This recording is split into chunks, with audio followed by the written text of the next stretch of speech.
Bonjour à tous et bienvenue au bord de la DS3, donc WRX Rallycross. Donc là on attaque la grande ligne droite de départ de Mayenne, on passe 1, 2, 3, 4. On a un freinage qui est normalement très appuyé sur le sec avec un léger droite où là on rentre la 1 pour essayer de sortir le plus propre possible pour être sur la terre qui est très glissante aujourd'hui. Et là on revient sur un serré très délicat au freinage également, où on essaie de rester très corde pour optimiser. Là on voit qu'il y a beaucoup de terre à l'axel, donc pour optimiser la motricité sur la terre. Donc 1, 2, 3, 4. Donc sur le sec, on atteint normalement des vitesses de 140 km/h à cet endroit. Et là on a un gauche très spectaculaire qui est très glissant. Après on conditionne un enchaînement très rapide sur du ciment, grave ciment goudron. Donc là 1, 2, 3. Donc on arrive aussi sur un freinage très appuyé dans la grande courbe, la grande parabolique sur la droite. Donc qui est très intéressante en pilotage. Donc là, on va relancer sur la grande ligne droite, donc première, et puis là, on va exploiter les 500 chevaux donc de la DS3 dans toute la montée, avant de rattaquer toute la ligne droite de départ et finir sur le drapeau damier. Voilà, c'était le tour de circuit de Mayenne avec David Meillet.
Mathieu Trévillon après essai, Lavaré, la dernière fois c'était à Pont-Noran, c'est la 4e victoire, vous êtes le plus gros performeur, vous venez de truster carrément les caméras de la chaîne L'équipe.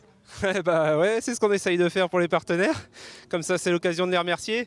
Mis à part ça, ouais, quand ça se déroule bien, voilà, c'était compliqué, les conditions climatiques, enfin c'était compliqué pour tout le monde, mais c'était super piégeux. Le secret, quand il pleuvait, c'était de partir devant pour éviter les projections, et ensuite c'était vraiment d'assurer tout le temps, essayer de venir sur la piste dès qu'on en avait l'occasion pour voir dans quel état c'était, et c'est ce qu'on a fait, ça a mené à la victoire, je suis super content.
Stéphane Hameau, la Mayenne c'est votre terrain de jeu, mais c'était pas vraiment écrit il y a encore quelques instants.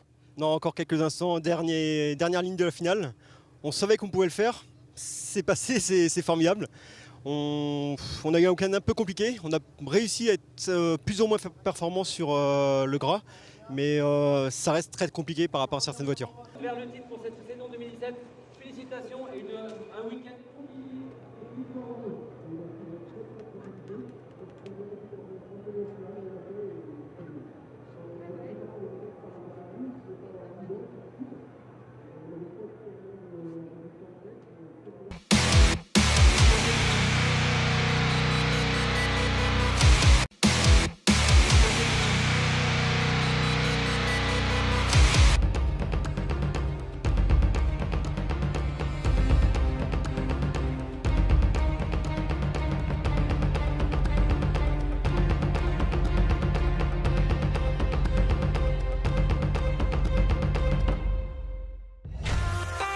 Le championnat de France de rallycross, c'est aussi le championnat de France junior des pilotes de moins de 25 ans. Et aujourd'hui, nous sommes avec les 3 leaders de ce championnat. Alan Mottet, justement, comment vous est venue l'arrivée dans ce championnat destiné aux futures élites du rallycross? J'ai toujours été intéressé par le sport automobile, donc du coup j'ai décidé de me lancer en location à faire une saison en rallycross. La première année, enfin déjà la première course, ça s'est très bien passé puisque je la gagne. C'était à Essay l'année dernière. Et du coup j'ai fait toute la saison comme il fallait. Et du coup ça s'est très bien passé. J'ai terminé 3e au championnat de France junior l'année dernière. Ensuite les deux qui étaient devant moi l'année dernière, Julien a eu le volant en Super 1600. Et Marceau Launec a décidé de partir dans une autre discipline. Donc du coup je me suis dit qu'il fallait retenter ma chance cette année, quoi. Emmanuel Danvaux, vous êtes 2e de cette catégorie. Comment vous vivez justement ce début de parcours?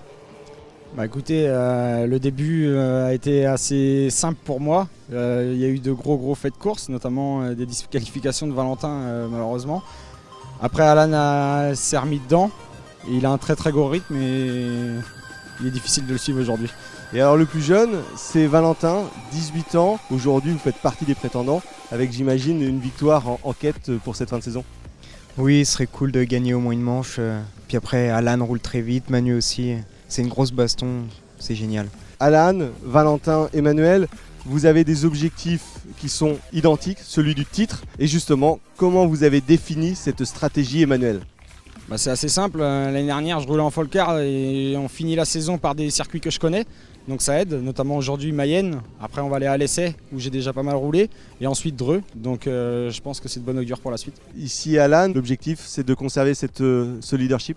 Il faut conserver le leadership parce que en plus ici à Mayenne je suis chez moi, donc du coup je connais la piste par cœur. Ensuite, comme j'ai pris un peu d'avance au championnat, je vais essayer de garder cette avance jusqu'au bout, quoi. Et Valentin, vous souhaitez peut-être les coiffer au poteau dès ce week-end? Oui, j'aimerais bien gagner ce week-end pour essayer de remonter. Après, ça va être compliqué. L'essai, j'ai jamais fait. Là non plus, c'est ma première fois à Mayenne. Merci à tous.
Alan Mottet, vous venez de passer la ligne d'arrivée en vainqueur, mais on a vu que c'était très très chaud. Comment c'était dans la tête, comment c'était dans la voiture? C'était très difficile parce que Emmanuel c'est mon ami et j'ai vraiment pas fait exprès à la sortie du Joker. J'étais dans la merde, j'ai tout pilé, mais bon je l'ai touché et ça me fait vraiment chier. Donc c'est peut-être en commission, le jugement va être donné tout à l'heure. Ça peut peut-être remettre en cause votre championnat? Oui, ça peut remettre en cause le championnat, donc on verra les résultats de l'enquête et puis on fera avec. Alan, au final, c'était très très chaud. Après, on attend forcément la décision là.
Quelle finale avec la victoire après Cendrillon, nouvelle victoire ici pour le Jean-Sébastien Mignon.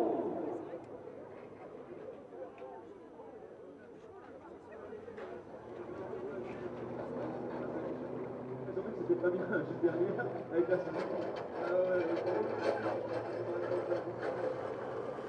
Merci.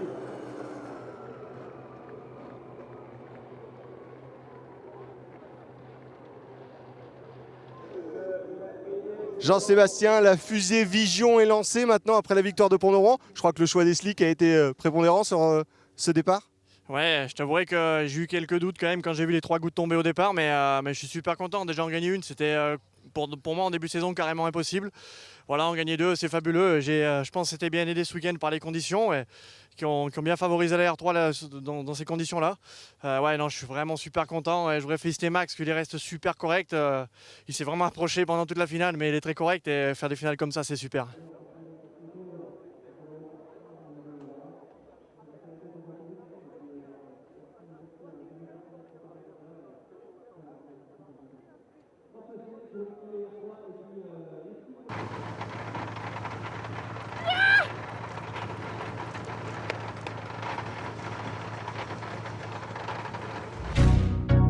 Emmanuela, nous sommes ici sur le circuit Maurice Forget, un circuit que vous connaissez particulièrement. Vous êtes de Mayenne, un circuit où vous avez gagné votre première victoire, un moment d'émotion intense, j'imagine, gagné chez vous. Racontez-nous un petit peu ces instants de bonheur.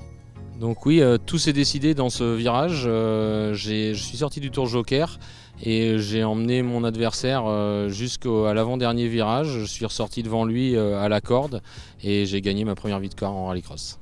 Un moment intense, j'imagine, dans le casque, vous deviez chercher à savoir quelle était la meilleure trajectoire. Oui, dans le casque, j'ai exulté quand on est sorti. Après, une fois ce virage passé, il n'y avait plus que la ligne droite à réaliser et c'était gagné, quoi. Et aujourd'hui, vous arrivez avec une 208, une Peugeot 208 Supercar, une catégorie que vous aviez découvert, c'était avec une Citroën Xara. Entre les deux, vous avez développé, construit une voiture avec toute votre équipe. Décrivez-nous justement ce montage. Donc c'est une 208 R5 de rallye que nous avons mis au goût du jour en rallycross en prenant le moteur de la Xara avec laquelle je roulais l'année dernière et en développant une boîte de vitesse 3MO. Une voiture développée uniquement sous votre structure ? Nous avons fait le montage intégral de la voiture aidé par des partenaires techniques que sont Lortec et 3MO. Donc aujourd'hui l'objectif il est nouveau, celui de se maintenir dans le top 10 et peut-être d'aller chercher très rapidement une victoire en Supercar ? J'ai déjà fait 2 finales, c'est vrai que le but ultime c'est de décrocher une victoire. Pourquoi pas à Mayenne ce week-end? Eh bien, on vous le souhaite.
Et le château et il aura très beau.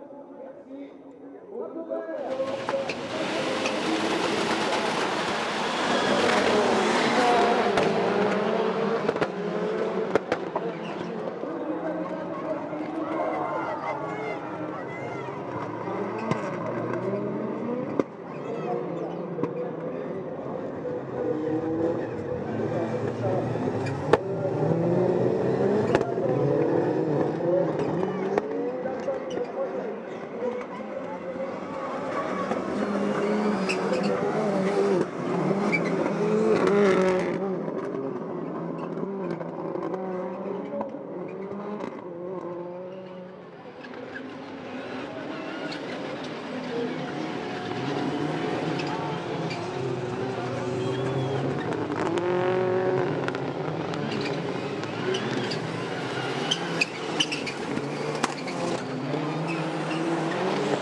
Fabien, je crois que vous êtes en train de construire un nouveau titre ici en Mayenne avec cette nouvelle victoire. Un titre, je sais pas, mais en tout cas, on va dans le bon sens, ça c'est clair. Une victoire ici, c'est vraiment ce qu'on voulait. On voulait vraiment marquer le coup et puis c'est chose faite, donc c'est très bien. Et bien. Ça a été aussi une très belle bataille avec Florent qui a vraiment très bien roulé tout le week-end. Et on s'est vraiment amusé en finale, il a pris un super départ. Après, il y avait... les conditions de piste ont fait que le tour joker était quasiment aussi vite que le tour normal, donc c'était assez marrant. Et puis au final, voilà, j'ai essayé de faire la différence vraiment au moment où il a pris le joker, j'ai essayé d'être vraiment juste derrière lui. Et dès qu'il a pris, j'ai tout donné pour essayer de ressortir devant pour aller plus vite. Et puis ça l'a fait, donc c'est génial.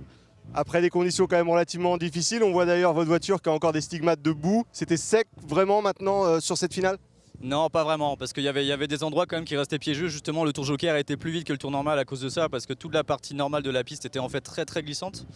Et il y avait aussi juste avant la remontée, avant la ligne de départ, où c'était assez glissant. Donc il y avait vraiment des endroits où on pouvait attaquer et d'autres où il fallait calmer le jeu. Donc c'était quand même assez piégeux. Ouais. Très bien, merci Fabien.